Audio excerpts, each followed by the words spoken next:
Olá, gente linda e abençoada. Estamos aqui mais uma vez para meditar na Palavra de Deus e nas curiosidades da Palavra de Deus. Hoje nós vamos falar um pouco sobre símbolos ou simbologia. Eu sou a missionária Deise Carvalho Antunes, agradeço sua visualização, peço que você deixe aí o seu like, inscreva-se no canal e acione o sininho para receber as notificações do próximo vídeo. Vamos para a Palavra de Deus e nós vamos meditar aqui em São João 5. Alguns versículos que dizem: ora, existe em Jerusalém, próximo à Porta das Ovelhas, um tanque chamado em hebraico de Betesda, a qual tem 5 pavilhões. Nesses pavilhões jaziam grandes multidões de enfermos, cegos, coxos, paralíticos, esperando o movimento das águas. Um anjo descia de tempos em tempos, agitava a água, e o primeiro que entrasse no tanque após o movimento da água sarava de qualquer doença que tivesse. E estava ali um homem paralítico havia 38 anos, e Jesus, sabendo que ele estava nesse estado há muito tempo, disse-lhes: quer ser curado? E respondeu ele: Senhor, eu não tenho ninguém que me ponha no tanque quando a água é agitada. Enquanto estou tentando entrar, desce outro antes de mim. Então disse-lhe Jesus: levanta-te, toma a tua esteira e anda. E imediatamente o homem foi curado, tomou a sua esteira e pôs-se a andar. Então a palavra de Deus vem falando sobre essa passagem bíblica. Missionário, o que isso tem a ver com simbologia? Nós vamos entender já já. Simbologia é a arte de criar símbolos, criar artefatos que simbolizam alguma coisa. O povo de Israel, quando saiu do Egito, Deus deu uma ordem a Moisés e disse: faz um tabernáculo, faz uma tenda, você vai fazer o santo dos santos, só pode entrar no santo dos santos sumo sacerdote, a roupa do sumo sacerdote vai ter um peitoral cravado de pedras, vai ter o urim e o tumim na beirada do manto dessa roupa, que vai fazer um barulho, vai ser aí umas sinetinhas, que quando ele andar eu vou ouvir que ele está entrando para que eu não venha consumir. Então foi criado aí vários símbolos. Um deles também é o candelabro de 7 braços, originalmente projetado em ouro batido e puro, feito por Moisés para ser colocado dentro do santo lugar, entre o altar de incenso e a mesa dos pães da proposição. Então foi criado um candelabro. O nome desse candelabro é menorá. Então foi um símbolo que ele colocou lá, tinha uma representação. Um outro artefato feito, muito utilizado no meio judaico, é o talit. É um acessório, ou seja, um chale feito de seda, ou de lã, ou de linho fino. E nas suas extremidades havia o tzitzit. Não sei se eu estou falando aí corretamente a pronúncia, mas para você entender seriam franjas. Eles faziam a franja e davam uns nós e ficavam aquela franja naquele chale. Então eles usavam, o Senhor Jesus usou, porque nós vemos naquela passagem da mulher do fluxo de sangue que dizia: se eu tocar na franja do manto, se eu tocar na beiradinha do manto, eu serei curada. Era um sinal do poderio, da autoridade dada por Deus para aquele povo. Então também era um símbolo utilizado por ele. Um outro símbolo é o sofar. O que é um sofar, missionária? Era um chifre de animal, né, que eles utilizavam para fazer aí um barulho. Depois utilizou-se o nome de trombeta. Toca a trombeta em Sião, não era assim? Eles saíam para a guerra e tocavam a trombeta, anunciando que o povo de Deus estava chegando para batalhar. Então o sofar é um instrumento muito simples, confeccionado a partir do que pode ser traduzido com a palavra chifre de animal. Tá? Utilizavam também o chifre de antílope, de outros tipos de animais, e apesar da sua simplicidade, ele não é um instrumento muito fácil de tocar, não. É preciso uma boa dose de habilidade para fazer sair o som do sofar, né? Ou daquele chifre, daquela trombeta. Vamos resumir aí um pouquinho também. Vamos ver um outro símbolo que o povo judeu utilizava, que é a estrela de Davi. Disse que a estrela de Davi, o formato dela, formava o nome do rei Davi.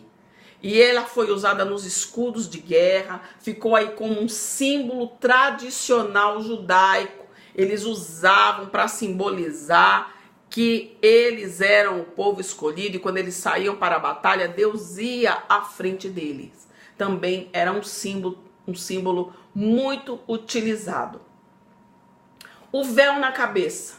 As mulheres nos tempos remotos também usavam. Rebeca, mulher de Isaac, usava, e isso era um costume de cobrir a cabeça. Está registrado em Gênesis 24, 65.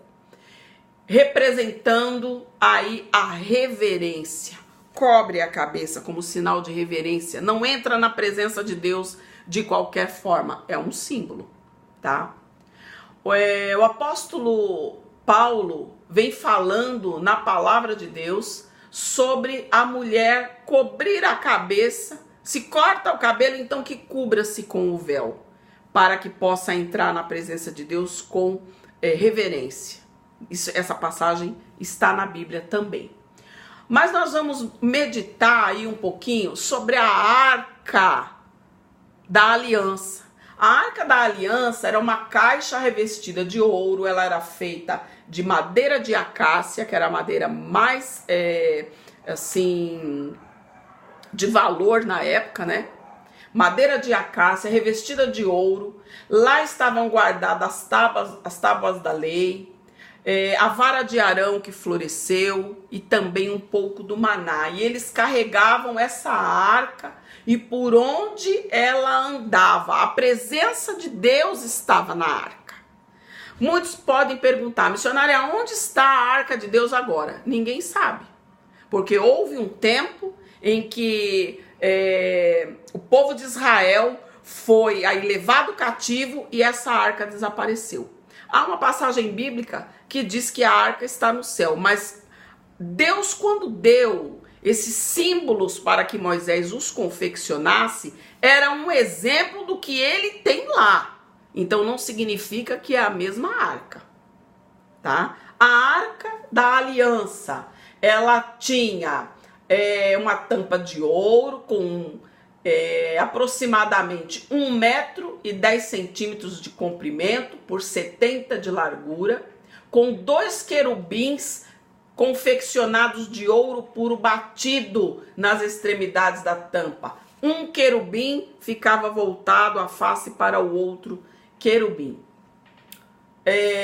Ela também tinha algumas argolas onde eram colocadas as suas hastes e os sacerdotes carregavam no ombro a Arca da Aliança.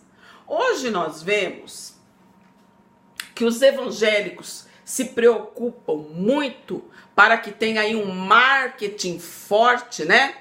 Para que venha convencer, a pessoa tem que ver ali o sacerdote com a arca ou aquele candelabro, representando um candelabro de ouro, aquela mesa muito bem posta. E o que eu quero dizer para você no dia de hoje é que o Senhor Jesus, a partir da vinda dele como Salvador da humanidade, ele aboliu os rituais.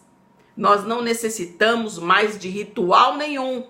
E o que o Senhor Deus quer de nós é que nós dobremos a presença dele, reconhecendo o seu poderio, que ele é Deus, o único Deus que impera sobre tudo e sobre todos, que ele não pede licença, que ele entra onde quer, ele faz o que ele quer, que ele é vencedor, ele é o Senhor dos exércitos, e nós temos que crer nele como um Deus todo-poderoso, e que ele enviou o seu Filho amado Jesus Cristo para nos resgatar do pecado, para nos curar, para nos libertar. E essa passagem bíblica é a passagem que eu consigo entender da melhor forma, porque quando ele chegou diante daquele paralítico, ele perguntou: você quer ser curado? Mas o paralítico falou: olha, o anjo vai descer. Ele estava olhando para o anjo. Olha, a água vai ser agitada, mas acontece que quando alguém vai descer, quando eu tento me locomover para entrar nessa água, outro entra na minha frente. Ele estava preocupado com os rituais, de que forma ele ia entrar naquela água. Aquela água tinha uma importância para ele.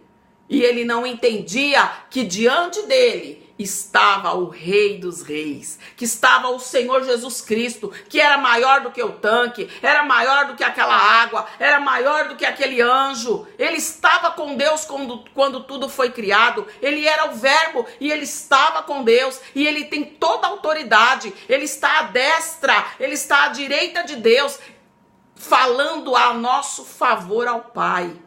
Ele é o nosso advogado, ele é o nosso resgatador. Então nós no dia de hoje, nós não precisamos mais de ter aí uma arca, para que essa arca entre. A presença de Deus está na arca. Não, a presença de Deus está na nossa obediência. A presença de Deus está conosco. Deus não precisa de paredes, não. Nós é que somos a igreja de Deus. E ele diz na sua palavra: eu estarei convosco todos os dias até a consumação do século. Aonde houver 2 ou 3 em meu nome, ali eu estarei. Então vamos parar de nos preocupar com rituais, com simbologia, lenço ungido, rosa ungida. Olha, dá 3 pulinhos não sei aonde, põe, olha, observa a arca vai entrar e você vai ser abençoado. Vamos parar com essa hipocrisia e vamos dar valor a quem tem valor, que é ao nosso Deus, é ao Senhor Jesus Cristo, é o sacrifício que ele fez na cruz do Calvário para me resgatar, para me abençoar. E a palavra de Deus está dizendo: pelas suas pisaduras nós fomos sarados. Isso está lá no livro de Isaías. Então nós não precisamos de símbolo, nós não precisamos de sacrifício de tolo. Deus quer um coração contrito e sincero, e ele diz que um coração contrito e sincero ele não despreza. Então abandona essas práticas, não segue aquele que quer fazer o marketing para crescer e para ganhar dinheiro. Segue a Deus, seja abençoado por ele e seja um vitorioso em o nome do Senhor Jesus. Que Deus te abençoe grandemente e fica aí para ti um forte abraço da missionária Deise. Nós ainda falaremos sobre esse assunto mais à frente. Deus te abençoe.